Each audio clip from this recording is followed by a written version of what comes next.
चौरी सियाने कहते ने जिहड़ी आदत पहले दिन पै जाती है हाँ जी वो सारी जिंदगी चलती रहिंदी है। अच्छा जी एक मैं तुहानूं वाकिया सुनाना वा तुहाडा हुण विआह वे तुसीं समझ जाओगे ठीक है ना।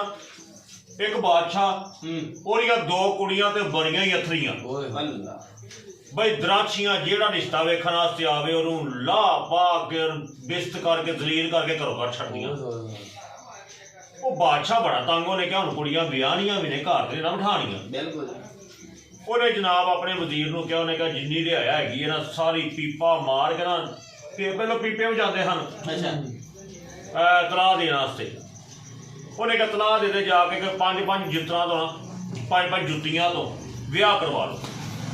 अच्छा वो जेड़े इलाके वाल बंदा जावे पीपा लैके लोग हसन परेशान भी होने पांच जुत्तियां तो विआह। वो दो भरा हैं चौरी बरासी ते भुखे मरते हैं। उन्हें क्या सोने भुखिया मरन वालों बेहतर है कि जरा ना पांच पांच जुत्तियां खा रही। वो गए बादशाह के बैठे च कहा जी बादशाह जी असी आया तुहाडे कोल। उन्हें कहा तेन शर्त मंजूर है? उन्हें कहा जी सानू सारिया शर्तां मंजूर ने। मैं ठीक है विआह हो गया। बड़े ने उन्हें कहा तेरी इधर की रियासत है, छोटे ने कहा तेरी इधर की रियासत है जाकर साम लो तो याशी पे करो। मैं ठीक है जी। हुण छोटा सियाना पिया उन्हें जाते रस्ते दे विच जनाब एक कुत्ता लिया, एक कुक्कड़ लिया, एक मझ लई। हुण काफला जा रहा है वो रस्ते दे विच रात पैंदी है ते तेनू पता कुत्ता बोलदा है तू भी बोलदा रही ना ते ओ जनाब कुत्ता रस्ते च रात पई कुत्ता भौंकिया। उन्हें कहा तेरी मां दी सिरी तू मेरे सामने तेरी इन्नी हिम्मत तू मेरे सामने बोले। और चौबदारा उन्हें कहा हाँ जी मारे सिरे डांग। उन्हें सिरे डांग मारी कुत्ता मर गया। वो थोड़ा ना अगे गए सरगी हो गई। तुहानू पता सरगी नूं कुक्कड़ बोलदा है। वो कुक्कड़ बोलिया जनाब उन्हें कहा तेरी इन्नी हिम्मत मेरे सामने बोले तू। वो बुढ़ी ना होर सहम गई। वो बादशाह की कुड़ी बड़ी बड़ी दराक्षी सी। उन्हें कहा तो बंदा ही बड़ा जालम है।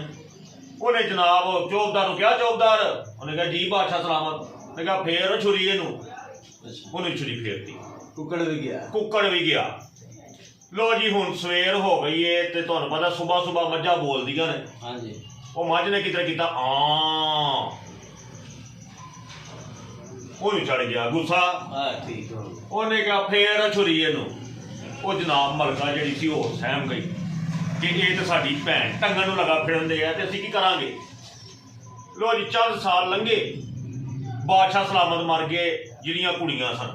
अच्छा वो दोवें भरा कट्ठे हो गए। हुण वड्डे भरा दा तपले अगरा दा सिर हो गया इत्थों जिवें फरई बाण नहीं हुंदा इत्थों इन्ना इन्ना। छोटे दे वाल ठीक हो जनाब पूरे पफ शफ वाह के बेहतरीन तरीके नाल उहदे सामने बह के इंज करी जाण डे। हुण बादशाह का खफन दफन का इंतजाम होया उस तो बाद फारग होकर बैठे उन्होंने कहते तेरे वाल ठीक ने मेरे खराब ने। उन्हें कहा भरावा मैं ते आ कुड़िया इस्तेमाल किया ही। उन्हें कहा अच्छा कोई गल नहीं।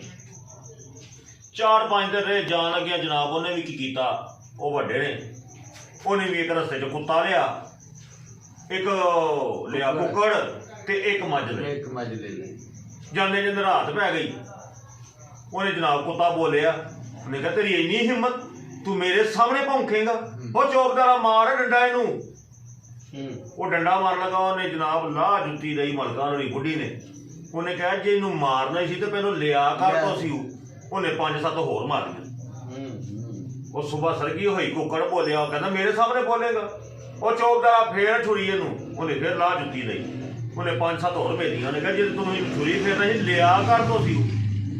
उन्हें कहा जनाबे वाली गल कि जिथे को लगा है ना उत्थे ठीक लगा है।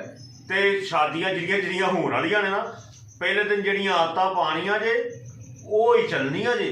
अगे जाके पता कब चेंज हो जान कोई नहीं तो फिर इंज करके सिर होने जे इंज करके वाल भी कोने। हाँ तो तेन मैं समझाता है तुसीं भी समझ गए हो ना। तू छोटा भरा ते वड्डा भरा मैं छोटा। ठीक हो गया ते बंद कर दे कैमरा।